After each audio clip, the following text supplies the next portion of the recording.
charge. A flash in a pan is what happens when it doesn't go off properly. You just get a puff of smoke from the flash gun. That's where that phrase comes from. Lock, stock and barrel. Barrel, stock, lock. Lock, stock and barrel, the whole kit and caboodle.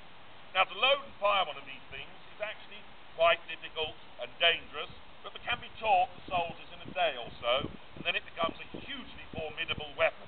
At 100 yards, these are very accurate and very deadly. The ball, which is a little over an ounce of lead, makes a small neat hole in the front of you, and then makes a hole about the size of a dinner plate, and it comes out your back, bringing with it ribs, entrails, muscle and bits of flesh. It is truly deadly. If you get hit in the arm by one of these, it'll probably knock your arm off. Hit anywhere dangerous like the chest or head, and it will kill you. We fired these with ball at railway sleepers, expecting to get a little dent. No, it went straight through and out the back. So they are pretty deadly, but only at close range. Now, to load and fire a matchlock, I carry each individual shot around me in these little bottles. Each flask contains enough gunpowder for one shot. And I have 12 shots. If I need more than 12, I'll have lost the battle. And the whole thing is set off by this piece of lighted match, which burns rather like a cigarette. That's why I've been talking so long, so you have to get it up to heat. So I've been waffling to make sure that the match is good and alive. Well, it's just like a little cigarette. It's a piece of cord soaked saltpeter is nothing less than dried weed. You dry it out, it crystallizes, then put that back into solution and boil your match in that.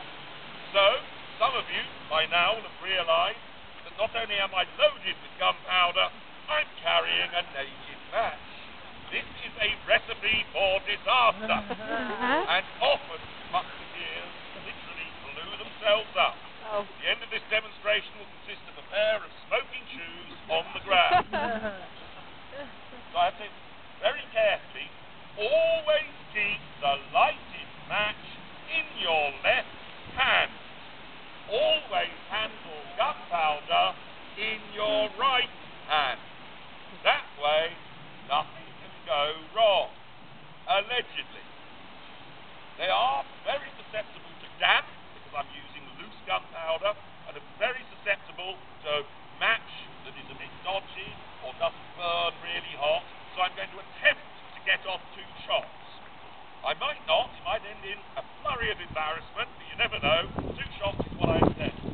If you don't like loud noises, don't put your fingers in your ears. That makes it worse. When I'm about to fire, I will clearly shout, "Give fire!" You won't miss it. At that point, open your mouth. What that does is equalizes the pressure away from the explosion. So, I'm the only person to see you all looking corners, so don't be embarrassed, just open your mouth. So, I pull my musket, and then very lengthy sequence of instructions is given when drilling a young musketeer. I open my pan. I clean my pan. I handle my charger. I prime my pan. That's gunpowder going into the pan.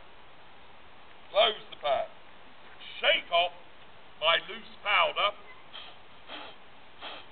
Blow off my loose powder. I don't want anything that might give me a premature explosion.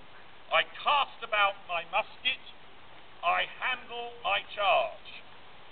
I then charge my musket. Now, because it's Tuesday, I'm going to put a couple down. Then, I handle the ball, which is in my ball bag here. Obviously, for safety reasons, I don't have a lead 1-ounce musket ball. What I'm loading it with is a screwed-up page of a particularly salacious romantic novel recently purchased in the National Trust charity bookshop. A real bodice ripper, this one. I then draw forth my scouring stick. It's not called a ramrod yet, that's a later word. I reverse my scouring stick and shorten it to a handful. I now ram home my charge. 3, keeping my hands not over the end of the ramrod, in case it goes off, that will blow my hand off. Remove my scouring stick, reverse my scouring stick, and most importantly, replace my scouring stick. If I don't replace it and I lose it, I can't fire again. I can't push anything down the barrel. Then I'm just a man with a stick. I port my musket, which is now loaded. Now, for the first time, right hand, I handle my match. I blow on my match. It's like drawing on a cigarette, it makes it glow fiercely. I cock my match. I then try my match to make sure it's going to go into the pan. Now I'm about to fire. I present my piece. I open my pan, lean in, give, fire!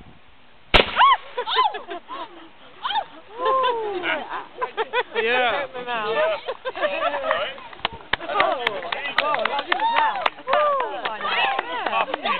That amount of sulphurous, rotten egg smelling smoke. So these would be used